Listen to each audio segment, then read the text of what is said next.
na wala si kiumbe kama wanavyodai baadhi ya watu.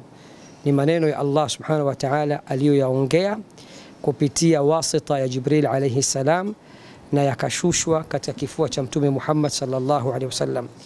Na Qur'ani kama tunavyofahamu rasmi imeshushwa usiku wa Lailatul Qadri, ikiwa imekamilika mashafu nzima juzuu 30 sura 114 kutoka katika Lauhul Mahfudh kuja hadi katika mbingu ya dunia. Qur'ani ni tiba, Qur'ani ni ponyo.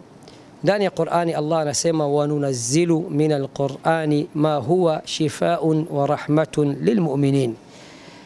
Na tunateremsha katika Qur'ani yale ambayo yaliyokuwa ponyo na rahma kwa waumini. Na Allah subhanahu wa ta'ala akasema katika suratu Fussilat, qul huwa lilladhina amanu hudan wa shifaa. Sema Qur'ani hii kwa wale walioamini ni hidayah, ni uongofu na ni ponyo. Utumiaji sahihi wa mtu Muislam kujitibia kwa Qur'ani tukufu ni Muislam kuisoma Qur'ani kwa nia ya shifaa. Muislam anapohisi anaumwa, hajisikii vizuri, anaruhusiwa na anatakiwa ajifanyia ruqya ya kisheria yeye mwenyewe. Na asli ya ruqya kisheria ni mtu kujisomea mwenyewe. Kwa mfano, Bwana Mtume Muhammad sallallahu alaihi wasallam anapotaka kuweka ubavu wake wa kulia katika tandiko lake usiku, bimaana anapotaka kulala, alikuwa akikusanya viganja vyake viwili akisoma qul huwallahu ahad mara 3, kisha anapuliza, kisha anajipaka kuanzia kichwani, usoni, mwili mzima.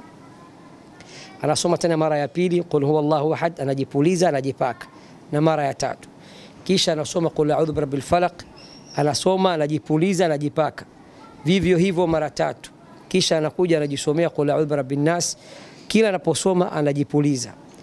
Hata alipokuwa mgonjwa katika sakaratul maut, Bibi Aisha anasema nilikuwa nikichukua mikono yake, viganja vyake viwili, nikiyasomea Qur'ani, kisha nampaka yeye mwenyewe kwa viganja vyake viwili. Akaulizwa, kwa nini wewe usisome kwa viganja vyako mwenyewe ukapuliza kisha ukampaka?